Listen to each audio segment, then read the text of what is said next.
So I've not trained today, but this is how I look right now. So really not that different from how I used to look. Yeah.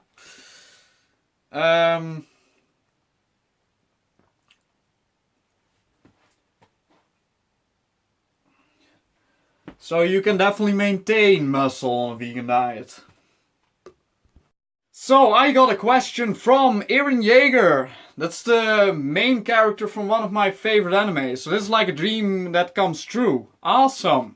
He asked me if I have been able to grow the same amount of muscle being vegan compared to being an omnivore or being a flexitarian.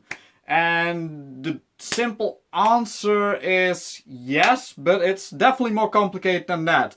Because like I've said before, in an earlier video that I did today, I actually lost 20 pounds of muscle on a vegan diet. Then again, I also gained back those 20 pounds of muscle on a vegan diet, and I gained those back within a few months. So right now I'm back at my old weight.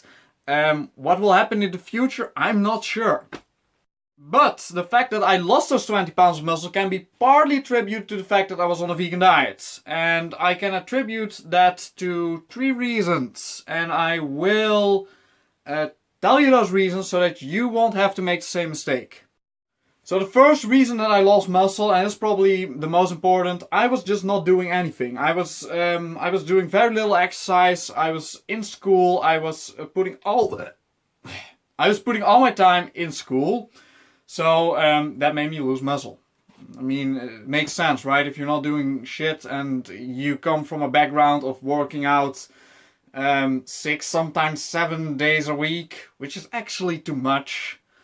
Yeah, then and you go from that to doing barely anything, then yeah, you're gonna lose some muscle. But even then, it took months doing barely anything to actually lose a single pound of muscle. It took a while.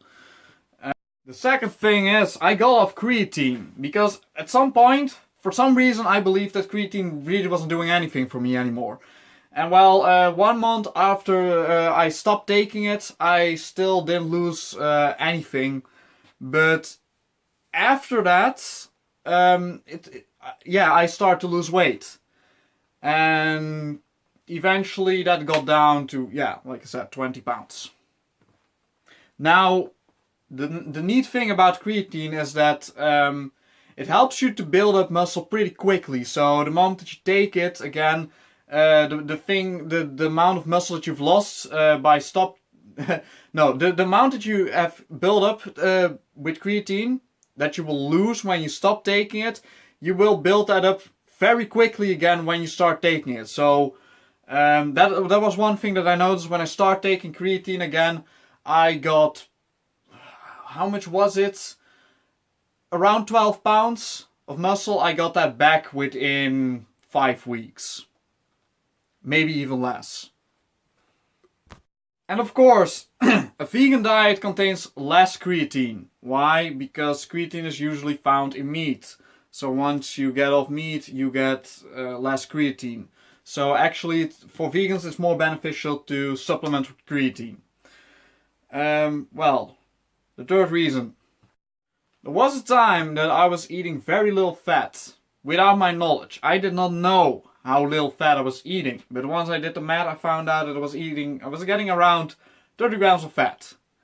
Which is not even enough for the average person, let alone someone that is into weightlifting.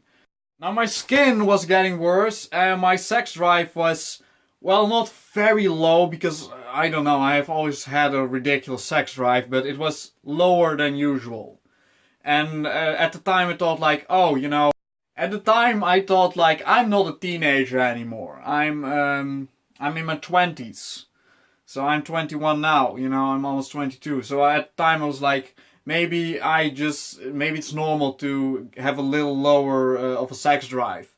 But that's definitely not the case. Like if you're 21, 22, you definitely should be a horny motherfucker. So yeah, I did the math and I found out like, oh, I'm eating way too little fat. I started to eat more fat, and it actually took, I think, like a month before my sex drive was way the fuck up again. And now I'm having a great sex drive again.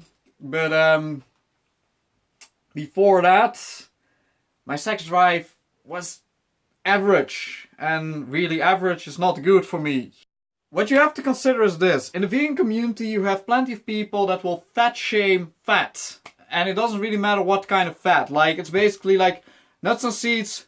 Cut them all out of your diet. Like, it's all bad. It's all no avocados. I just said the Dutch word for avocado. Nothing. Nothing. No source of fat. Cut it all out. I personally needed at least 60 grams of fat to actually feel good, which is at least 20% of my maintenance calories. So 60 grams. Not 16 grams, 60 grams. Many vegans will not agree with me on that number, but fuck them. Really, they don't know shit. So once you've considered those three things, it should not be a problem to build up the same amount of muscle being on a vegan diet compared to an omnivorous diet. But if you are worried about protein, for me personally, being 150 pounds, around that weight, 153 pounds, I think, yeah. I get away with eating 80 grams of protein. I'm feeling great with that, and I'm definitely building muscle with that amount of protein. When I was omnivorous or flexitarian, and I was eating protein shakes, and I was getting in like, I don't know, sometimes as much as 150 grams of protein. I was double that amount. I definitely did not grow any bit quicker than I'm growing now. Actually, like, because I lost a lot of muscle, I'm actually growing all of what I lost back a lot quicker because of muscle memory, probably, partly. But, right. So that's really the long story short. This is probably a very long story anyway, but, you know, that's the point. Nothing should stop you from building up muscle on a vegan diet, and, yeah, not at all, actually. Not at all. But you do have to know what you're doing, though.